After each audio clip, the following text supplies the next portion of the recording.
Back to the future, back to the back to the মানে হ্যাঁ past হবে। হ্যাঁ, আমরা যদি পাস্টে যেতে পারতাম। বিদ্যুৎ নাই, আমার মা বোনেরা আজকে এখানে হ্যারিকেন নিয়ে এসেছেন। We have a plan.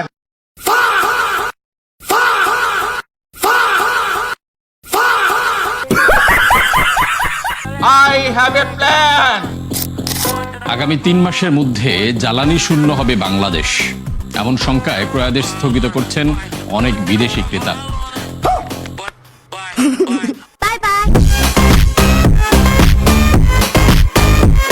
সেই জন্য এইরকম একটি ফ্যামিলি কার্ড আপনাদের কাছে পৌঁছে দিতে চাই মা বোনদের কাছে।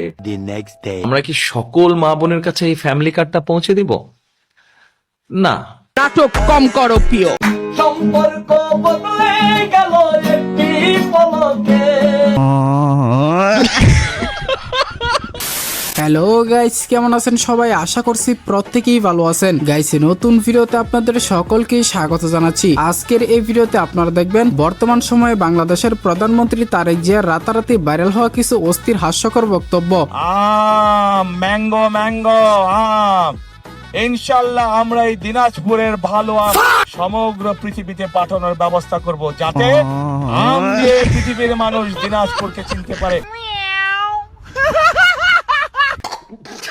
ভাই ও বোনেরা, আমি আপনাদের কাছে কথা দিচ্ছি যে আমি যদি আপনার নেতার মুখে কি হয়েছে? নিজে কথা কইতে লজ্জা পায় নাকি? উনি নিজের প্রশংসা নিজে করতে পছন্দ করেন না। আসল কারণ তো হলো তার মুখে গন্ধ। যার মুখে গন্ধ, যার মুখে গন্ধ। সবাই মিলে করব কাজ। কে জোরে আরো, সবাই মিলে করব কাজ, গর্বমোদের বাংলাদেশ। মামা কত সুন্দর কবিতা মিলছে। তুমি আসছো না, তোমার আসি ভালো লাগে না আমার। সুতরাং গাইস, আমাদের সাথে আপনিও বর্তমান প্রধানমন্ত্রী তারেক জিয়া সহ বিএনপির এমপি মন্ত্রীদের রিসেন্ট টাইমে সোশ্যাল মিডিয়ায় হাস্যকর সব বক্তব্য ও কর্মকাণ্ড একসাথে এক ভিডিওতে দেখে উপভোগ করতে চাইলে সম্পূর্ণ ভিডিওটি দেখার বিশেষ অনুরোধ রইল, কেননা ভিডিওর শেষে রয়েছে এমপি মন্ত্রীদের মজাদার সব হাস্যকর কর্মকাণ্ড, যা আপনাকে ভরপুর বিনোদন দিবে। এমনিতেই পরীক্ষার ভয় বাঁচি না, তা আবার এই পপ টেস্টের ভয় রাত দিন কাঁটা হয়ে থাকতে হয়। জনান্তিকে বলে রাখি, আমি যদি দেশের প্রধানমন্ত্রী হই তবে সবার আগে এই পরীক্ষা ব্যবস্থাটা তুলে দেব। কেউ যদি কথা দিয়ে কথা না রাখে, তার স্থান কোথায় হবে? তার স্থান জাহান্নামে হবে। জাহান্নামী, জাহান্নামী, জাহান্নামী, জাহান্নামী। ফ্যাসিবাদের নির্মমতার শিকার অসংখ্য মানুষের কান্না আর হাজারো প্রাণের আত্মত্যাগের মধ্যে দিয়ে সংসদে দেখে দেখে পড়া অ্যালাউড না।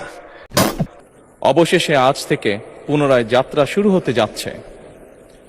আমি অত্যন্ত বিনয়ের সাথে আপনার দৃষ্টি আকর্ষণ করছি, সংসদে দেখে দেখে পড়া অ্যালাউড না।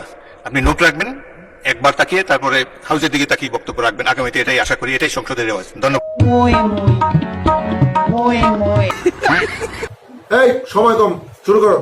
গাইস, ভিডিওর শুরুতে আমরা দেখব প্রধানমন্ত্রী তারেক জিয়ার কার্ড নিয়ে বেশ কিছু বক্তব্য। এই যে আপনারা আমার হাতে একটা ছোট্ট কার্ড দেখছেন, এই কার্ডটার নাম আমরা দিয়েছি ফ্যামিলি কার্ড। এই কৃষক কার্ডটা হবে ব্যাংক কার্ডের মতো, সেই জন্য তাদেরকে আমরা প্রবাসী কার্ড দেবার সিদ্ধান্ত গ্রহণ করেছি।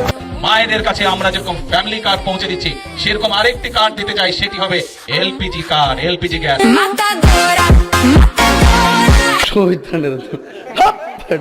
5 বছরে তো অনেক পরিবর্তন, গাড়ি কিনে ফেলেছো দেখছি।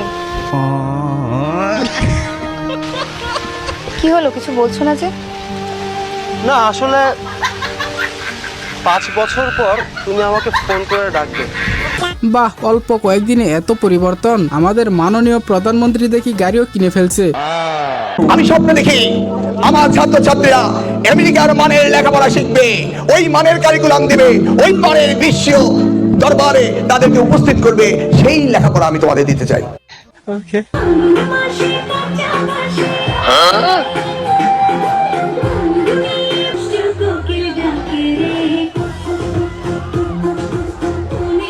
ये सब क्या देखना पड़ रहा है? মিলন স্যারের স্বপ্ন বাস্তবায়নের জন্য শিক্ষার্থীদের আমেরিকান মানের পড়ালেখা চলছে। এখন বলে আর বিদ্যুৎ যায় না, তো বিদ্যুৎ কি যায় না? বিদ্যুৎ কি সারাক্ষণ থাকে? যতগুলো জায়গায় কথা বলেছি, প্রত্যেকটি জায়গা থেকে আমি শুনেছি প্রতিদিন লোডশেডিং হয়, প্রতিদিন 1.5-2 ঘন্টা করে কারেন্ট থাকে না। ঢাকায় যদি এই অবস্থা হয়, ঢাকার বাইরে কি অবস্থা সেটি আপনারা আন্দাজ করতে পারেন। অবৈধ সরকার শুধু আন্তর্জাতিকভাবে স্বীকৃত স্বৈরাচার সরকারই নয়, এরা আন্তর্জাতিক স্বীকৃত দুর্নীতিবাজ সরকারও। এবং সমগ্র দেশবাসীর সামনে, সমগ্র দেশবাসীর দৃষ্টিতে এরা একটি প্রতারক সরকার। তেমন কিছু না গাইস, আগের সরকারের কথা বলতে গিয়ে এখন নিজের বক্তৃতায় নিজেই ফেসে যাচ্ছেন। ধন্যবাদ মাননীয় স্পিকার, মাননীয় সংসদ সদস্য। গাইস, এটা থেকে কি বুঝলেন? কেউ যখন সম্মান না দেয় তখন নিজেই নিজেকে সম্মান দেওয়া উচিত, আর মাননীয় স্পিকার তাই করেছিলেন। বিএনপির ভারপ্রাপ্ত চেয়ারম্যান জনাব তারেক রহমান স্বদেশ সংগ্রামী আহ্বায়ক, জাতীয় স্থায়ী কমিটির সম্মানিত সদস্য জনাব সালাউদ্দিন আহমেদের সামনে বক্তব্য রাখছেন। মানুষ মাত্রই ভুল হতে পারে, নেতাকে এত বড় ধোঁকা দেওয়া উচিত হয়নি। আর আমার মনে হয় যিনি বক্তৃতা দিচ্ছিলেন উনি ইচ্ছা করে এমনটা করেছে। সঠিক বলেছেন, আপনার বুদ্ধি ভালো। সম্ভব